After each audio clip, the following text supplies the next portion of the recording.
Bonjour les amis, Othman Zkaf avec vous pour une nouvelle présentation. Si vous aimez bien, vous partagez, vous likez. Et donc, c'est un partage qui va être utile pour tout le monde. Aujourd'hui, je vais parler de la situation du programme d'investissement, notamment la régularisation du programme d'investissement. Alors, il s'avère que parfois, lorsqu'on arrête les programmes d'investissement, on trouve des aberrations.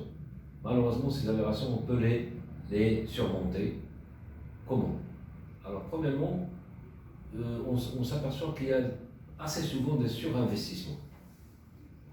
L'essentiel, c'est qu'on arrête un programme qui ne doit pas être surestimé, et par conséquent, il faut qu'il y ait un juste investissement, qu'il n'y ait pas d'acquisition non justifiée. Il n'y a pas une opportunité d'investir à 100%, mais il y a une opportunité de clarifier l'investissement, de cibler le programme, c'est-à-dire limiter ce qui est vraiment nécessaire lors du début d'investissement ou lors du début de votre projet. Un porteur de projet, il va grand peut-être, c'est bien, optimiste, mais il faut être réaliste et se limiter uniquement à l'opportunité d'investissement. Ne pas avoir beaucoup de matériel qui n'est pas nécessaire au début du programme ou du projet. Ne pas s'investir dans des locaux vastes et sur lesquels on a uniquement un étage qu'on va utiliser et nous on loue un bâtiment à 2 ou 3 étages alors que les 2 niveaux sont inutilisés et restent libres, ou peut-être c'est pour quelques stockages, donc c'est un manque à gagner, et donc un surcoût de loyer, ou peut-être des aménagements excessifs. Non, il ne faut pas faire des aménagements excessifs, le juste nécessaire, et par conséquent se limiter vraiment à l'utile. Ça c'est un premier point, c'est ce qu'on appelle le surinvestissement. Et donc, qui dit surinvestissement, dit cherté, dit un programme d'investissement élevé, dit un plan de financement élevé, et par conséquent, les échéances seront un petit peu plus élevées, des agios élevés, et par conséquent, je demande à ce qu'il y ait un juste investissement, c'est-à-dire se limiter au minimum durant les 2 premières ou la première année de votre activité. Alors, deuxième remarque, c'est les promoteurs ne se basent pas sur les projections du futur, c'est-à-dire un futur prudent. Alors, ils ne s'intéressent pas ni à la valeur actuelle nette, ni au tri, ni à la rentabilité du projet réellement. Ils veulent investir, ça investir c'est bien, mais il faut attendre à ce qu'il y ait un retour sur l'investissement positif.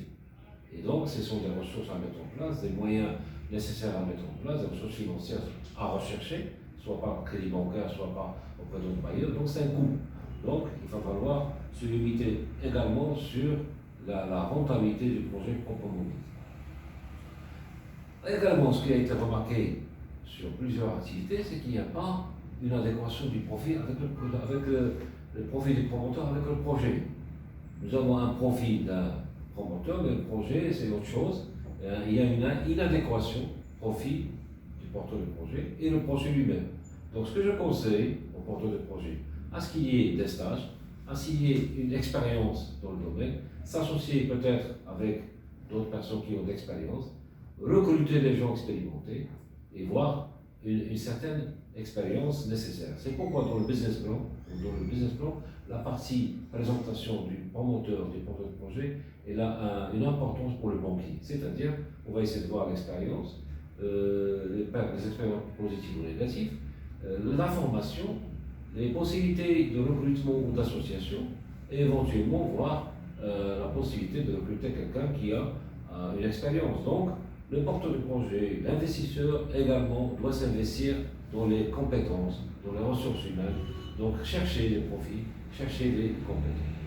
Je dirais également que le porteur de projet doit s'adresser effectivement aux structures dédiées, comme des centres d'investissement, comme des chambres de commerce, comme des organismes qui attribuent des statistiques, qui donnent des informations sur les autorisations, sur la manière d'obtenir des terrains, ou effectivement postuler pour des terrains en zone industrielle.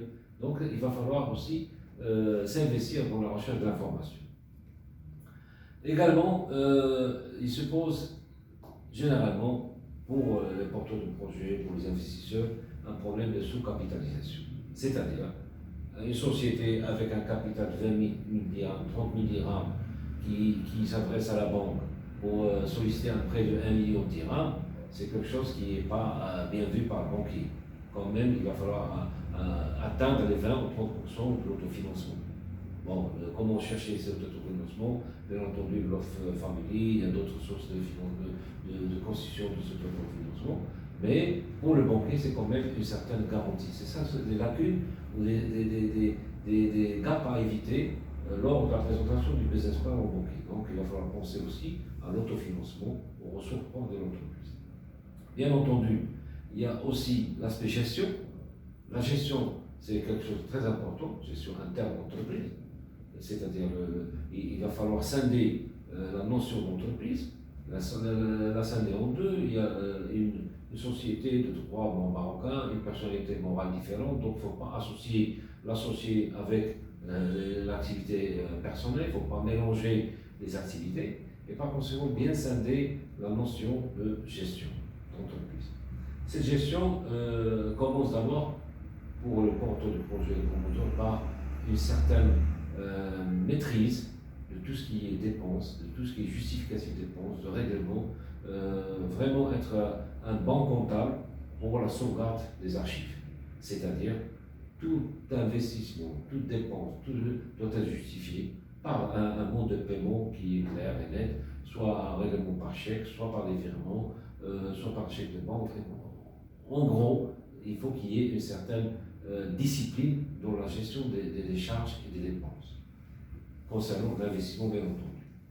Voilà, l'aspect garantie, c'est un aspect garantie qui est assez souvent soulevé par les porteurs de projet, et les banques essaient, c'est normal parce que les banques ne voient pas assez de transparence dans les projets, donc je demande à ce qu'il y ait des transparences. C'est pourquoi ils sont toujours liés à la demande de garantie hypothécaire, garantie réelle, des couvertures de sûreté. Et ça commence à être un petit peu surpassé par le mécanisme des caisses centrales de garantie. Il y a des mécanismes actuellement pour se substituer aux garanties d'usage comme l'hypothèque, comme le lotissement, etc. Donc, c'était un frein à l'investissement. Maintenant, il va falloir chercher cette caisse. Il y a une caisse qui s'appelle caisse centrale de garantie. Vous pouvez aller directement voir si le projet est viable. Ils donnent leur caution, ils donnent leur aval en faveur des banques.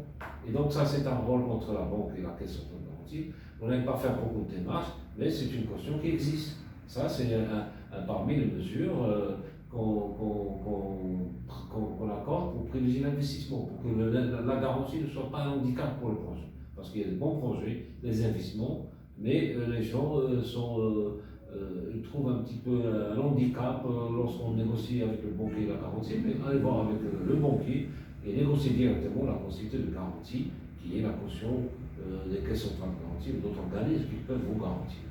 Donc, voilà, ce sont autant d'éléments qu'il faut respecter, effectivement prendre à la lettre le suivi de ces recommandations. Ce sont des moyens pour la régulation de votre programme d'investissement et j'aurai l'occasion encore de parler par la suite des crédits d'accompagnement qui sont nécessaires à l'investissement initial. Voilà, je vous remercie pour votre attention. Et si vous aimez bien, vous likez, vous faites le partage maximum nécessaire. Et donc c'est un partage aussi bien pour les porteurs de projet, pour les étudiants, pour même voir les banquiers. Je reste à votre disposition. À très bientôt.